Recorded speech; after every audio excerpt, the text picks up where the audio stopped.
kay kuan daghan ka buhatonon nga tao or daghan ka obligations nga tao, daghan project na murag di ka pwede makapoy, murag na ang mindset ni sa communication.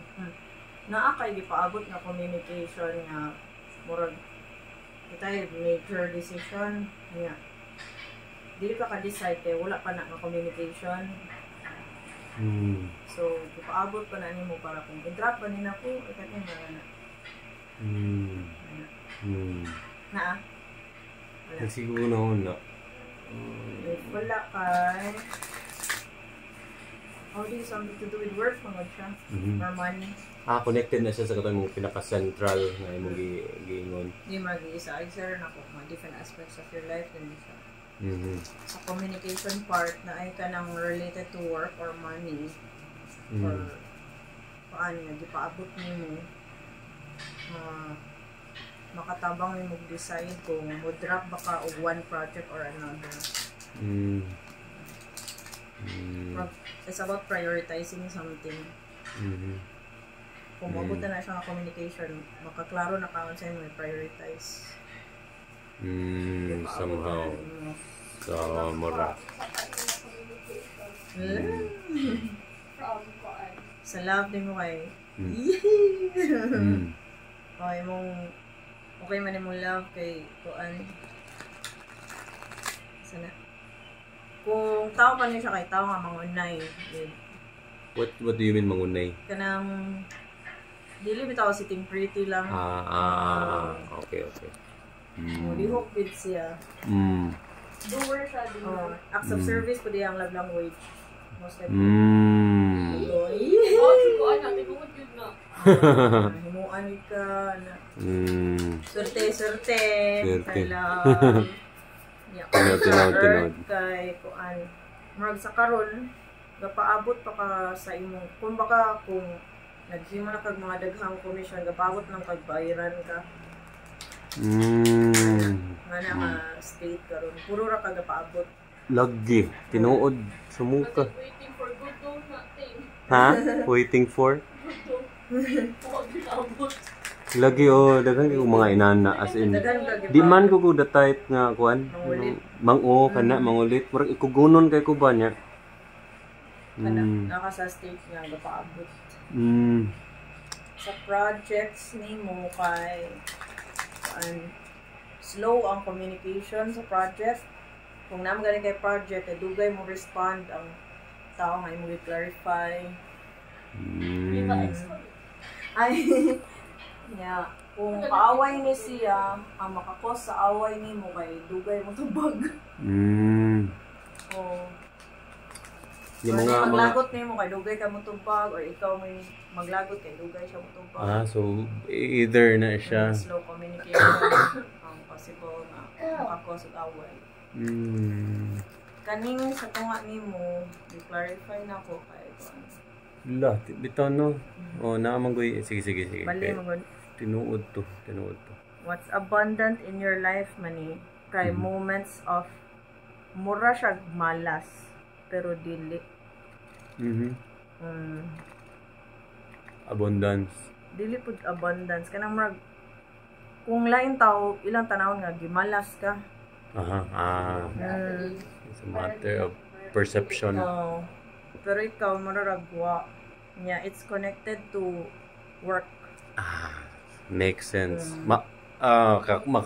Kabaho ko na maski sa mga relatives or more on ang ako makuanan mahimong sample kay ang relatives kay abi nila og kanang dimalas kay ngano nag-artist man in taon ka kanang mga inana ba pero ako kay murag ganahan ra kay ko sa kong life niya murag something to do with work kani kay the lesson you need to learn is for you to achieve a happy family life ayaw padala ani niya.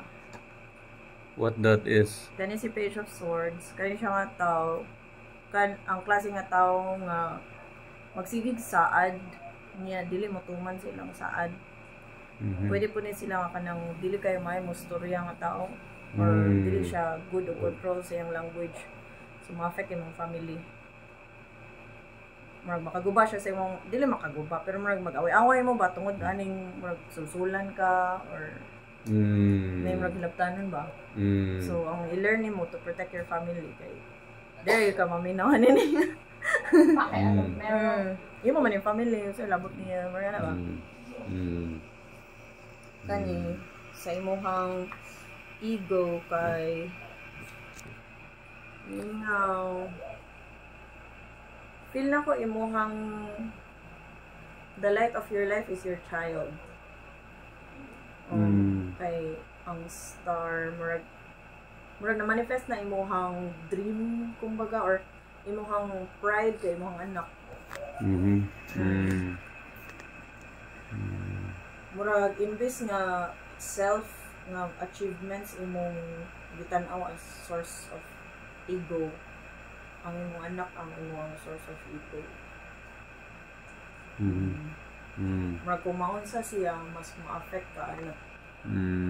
Mas ma-affect ka kaysa kung madaog kag award or di.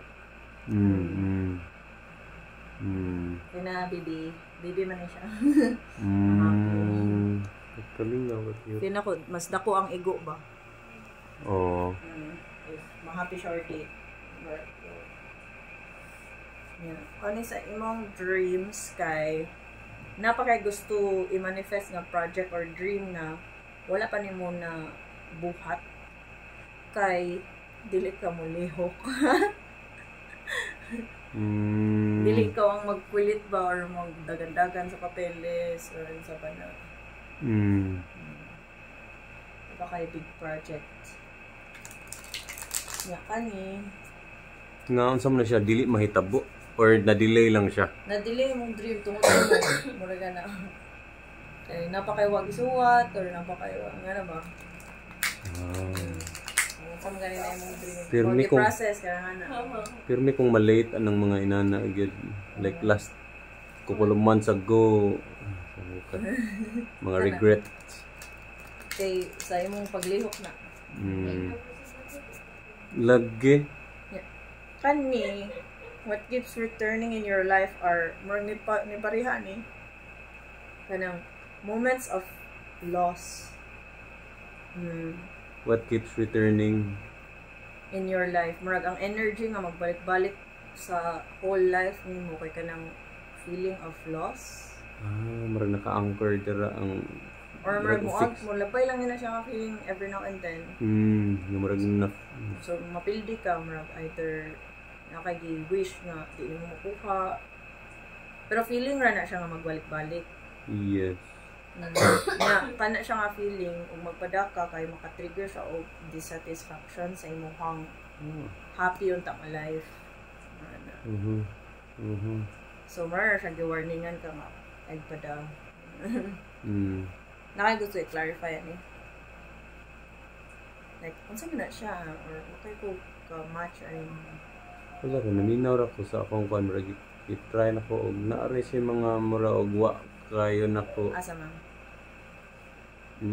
Wala nasabtan naman ako pero sa sa while listening sa kuan ba sa reading kung murag more on akong gipangita sa akong self asa ato nga experience saha ang kuan og unsa na siya. Okay ra. Nakay mga pangutana, pwede ba ni-insert Nasa Grace. Okay, sabot ko, hawak. Mga random nga pangutana. Muna yung queen.